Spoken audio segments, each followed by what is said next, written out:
નમસ્કાર દર્શક મિત્રો, હું વિવેક કલોલા આપ સર્વેનું યુટ્યુબ ચેનલમાં હાર્દિક સ્વાગત કરું છું। મિત્રો, આજના કવિ તત્વની અંદર આપણે નાથાલાલ દવે બરાબર છે, જે આપણા ગુજરાતના બરાબર છે એક મહત્વના સાહિત્યકાર હતા બરાબર છે, એના વિશેની આપણે ચર્ચા કરવાના છીએ। તો જોજો મિત્રો કે નાથાલાલ દવે બરાબર છે, તો મિત્રો નાથાલાલ દવેનું પૂરું નામ શું હતું મિત્રો? તો કે નાથાલાલ દવેનું પૂરું નામ હતું મિત્રો નાથાલાલ ભાણજી દવે બરાબર છે મિત્રો। આ તમારે યાદ રાખવાનું છે। નાથાલાલનું પૂરું નામ શું હતું મિત્રો? તો કે નાથાલાલનું પૂરું નામ હતું નાથાલાલ ભાણજી દવે। એમનો જન્મ ક્યાં થયો હતો મિત્રો? તો કે તેમનો જન્મ ભાવનગરના ભુવા ગામમાં થયો હતો। ક્યાં મિત્રો? તો કે નાથાલાલ ભાણજીનો જે જન્મ છે એ ભાવનગરનું ભુવા ગામ બરાબર છે, ભાવનગરના ભુવા ગામમાં તેમનો જન્મ થયો હતો। હવે એક વસ્તુ મિત્રો ખાસ કે એમનું ઉપનામ શું હતું બરાબર છે મિત્રો? તો ગુજરાતી જે આપણો વિશ્વકોશ છે, સાહિત્ય વિશ્વકોશ બરાબર છે, એ પ્રમાણે એ મુજબ બરાબર છે તેમનું નામ છે અધીરો ભગત। ઉપનામ મિત્રો તખલ્લુસ નામ અધીરો ભગત અથવા તો શાદુળ ભગત। શું છે મિત્રો? અધીરો ભગત અથવા તો શાદુળ ભગત। ઘણા બધા ટૂંકમાં બીજા જે પુસ્તકો છે બરાબર છે એમાં એનું નામ રસલીન પણ છે, પણ જ્યારે આપણે કોમ્પિટિટિવ એક્ઝામની અંદર બરાબર છે એમનું ઉપનામ પૂછવામાં આવે તો આપણે આ બંનેમાંથી જે ઓપ્શનમાં હોય તે જ સિલેક્ટ કરશું, કાં તો અધીરો ભગત અથવા તો શાદુળ ભગત બરાબર છે મિત્રો। હવે એમની ઓળખ શું છે બરાબર?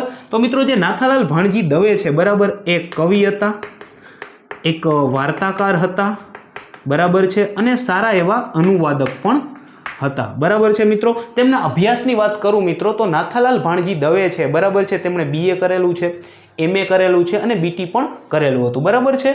તો આ એમનું એજ્યુકેશન ક્વોલિફિકેશન હતું મિત્રો। ખાસ નોંધ બરાબર, નાથાલાલ ભાણજી જે દવે છે એમની ખાસ નોંધમાં આપણે શું યાદ રાખીશું?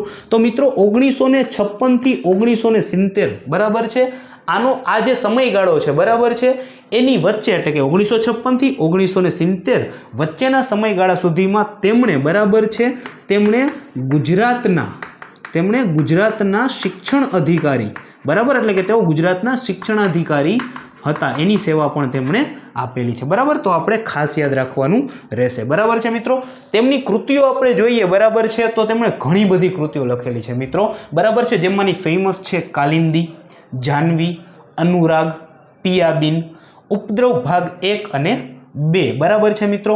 હળવે હાથે એ ઉપદ્રવ ભાગ 3 માંથી લીધેલું છે। મુખવાસ છે, આનંદધારા છે, સ્વાતંત્ર્ય પ્રભાત છે, મહેનતના ગીત છે, લોકકંઠે, ભૂદાન યજ્ઞ બરાબર છે, બહુ જાણીતી કૃતિ છે મિત્રો। સોનાવરણી સીમ બરાબર છે મિત્રો। પછી છે હાલો ભેરું ગામડે, ભીની માટીની સુગંધ, સીમ કરે છે સાદ, ચુનાવ ચક્રવાત, જનજાગૃતિના ઉત્સવ અને ચુનાવ પર્વ બરાબર છે। આવી કૃતિઓ જે ઘણી બધી જાણીતી કૃતિઓ છે બરાબર। તો વિસક જેવી કૃતિઓ બરાબર છે તેમણે પોતાના જે સાહિત્યનો સમયગાળો છે બરાબર એ દરમિયાન લખેલી છે બરાબર છે મિત્રો।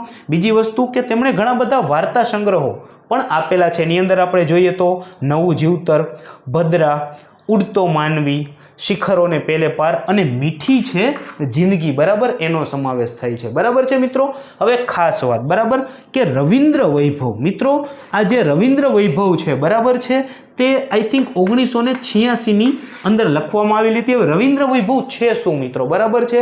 તો રવિન્દ્રનાથ ટાગોરે બરાબર છે પોતાના જીવન દરમિયાન જે કવિતાઓ લખેલી હોય બરાબર છે એમનો અનુવાદ બરાબર છે, જે આપણા નાથાલાલ ભાણજી દવે છે બરાબર તેમણે કરેલો છે બરાબર છે।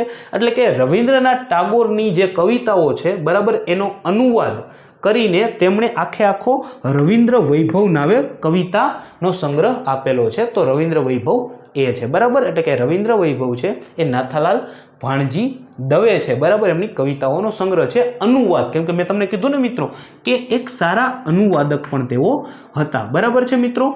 તો આ જે રવિન્દ્ર વૈભવ છે બરાબર એમના માટે એમને ડૉક્ટર લાખાણી બરાબર છે નામનું જે એવોર્ડ આવે છે બરાબર એ પણ તેમને મળેલો છે।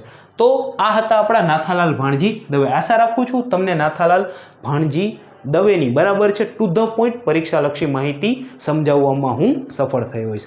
જલ્દી જ મળીશું આવા કોઈ અન્ય કવિ તત્વની સાથે। ત્યાં સુધી જય હિન્દ, જય ભારત, જય જય ગરવી Gujarat. Thank you so much.